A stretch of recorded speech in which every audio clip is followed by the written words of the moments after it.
প্রতিষ্ঠাবার্ষিকীর যে প্রস্তুতি তা ইতিমধ্যেই এখন বাস্তবায়ন হচ্ছে। আপনারা দেখেছেন আজকে বিপুল নেতা কর্মীর সমাগমের মধ্যে দিয়ে মহান স্বাধীনতার ঘোষক শহীদ রাষ্ট্রপতি জিয়া রহমানের মাজারে আমরা উপস্থিত হয়েছি।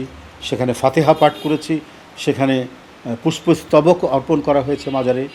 এই কর্মসূচি আমাদের চলছে এবং সারা দেশে কর্মসূচি হচ্ছে। সারা দেশের দলীয় কার্যালয়ে, ঢাকা কেন্দ্রীয় কার্যালয় সহ দলীয় পতাকা উত্তোলন করা হয়েছে।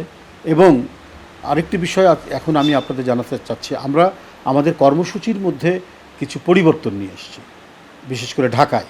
আপনারা জানেন যে আগামীকাল আমাদের র্যালি ছিল। সেই র্যালির কর্মসূচিটি আমরা বাতিল করে উত্তর এবং দক্ষিণ বিএনপি আগামীকাল তারা তাদের এলাকায় যে সমস্ত খাল নর্দমা রয়েছে সেটা পরিষ্কার পরিচ্ছন্ন করার অভিযানে তারা নামবে।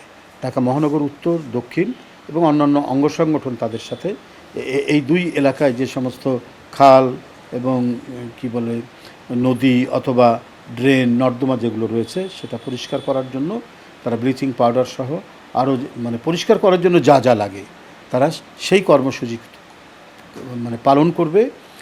স্বেচ্ছাশ্রমের ভিত্তিতে নিজেরাই কর্মীরাই এই কাজ করবে, কাউকে ভাড়া করে নিয়ে এসে তারা করবে না।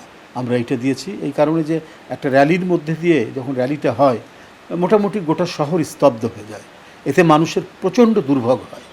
এই দুর্ভোগের কথা চিন্তা করেই আগামীকাল আমরা র্যালির যে কর্মসূচি সেটা আমরা বাদ দিয়ে আমরা এখন খাল নদী নালা যেগুলো রয়েছে সেগুলোকে সংস্কার করা, সেগুলোকে পরিষ্কার পরিচ্ছন্ন করা, এই কর্মসূচি গ্রহণ করা হয়েছে।